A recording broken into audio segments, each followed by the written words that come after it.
Hello বন্ধুরা, আমার ভালোবাসার শহরে তোমাদেরকে আরও একবার স্বাগত। কলকাতা আমার ভালোবাসার শহর।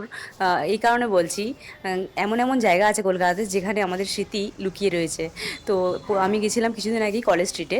তো যখন কলেজে পড়তাম তখন গিয়েছিলাম কলেজ স্ট্রিট, আর বহু বছর কেটে যাওয়ার পর আবার এখন। তো এখন গেছিলাম একটা কারণে, একটা বই দরকার ছিল। তো সেই কারণে গেছিলাম। বইটা আমি ওই কথা ও কাহিনী থেকে নেব বলে আগে ওখানেই গেছি। তো বই দেখে তো আমার ভীষণই খুবই ভালো লাগছে, সেই দিনকার কথাগুলো মনে পড়ে যাচ্ছে। কারণ বই কিনতে আসতাম সবাই বন্ধুরা মিলে। তো আমার কয়েকটা বইয়ের দরকার ছিল, তাই এসেছিলাম বইগুলো নেওয়ার জন্য।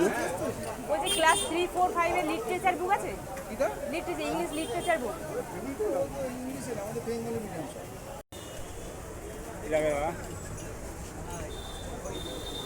বাচ্চাদের গল্পের বুঝেছি এবার। এখনকার জেনারেশনটাই অন্য, মানে সেদিন নেই।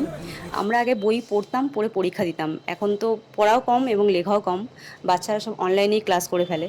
তো যে যে বইগুলো নেওয়ার ছিল আমার নেওয়া হয়ে গেছে। আরও অনেক বই যেগুলো নিয়ে খুবই নিতে ইচ্ছা করছে, কিন্তু এখন নিচ্ছি না। নিজের জন্য একটা ভগবত গীতা নিয়েছি, নিজের কাছে সবসময় রাখার জন্য, খুবই ছোট। খুব সম্ভবত এটা প্রেসিডেন্সি কলেজ, তার উল্টো দিকে একটা কুলফি দাঁড়িয়ে রয়েছে।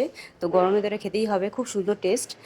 আর আমার যাওয়ার মানে তার আগে আমি আরেকটা বই নিয়েছি, যেটা হচ্ছে আমার মেয়ের জন্য।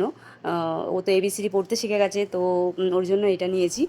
আর আমার ব্লগটা এই পর্যন্তই। তোমাদের যদি ভালো লাগে তো তোমরা একটা লাইক করো। বাই।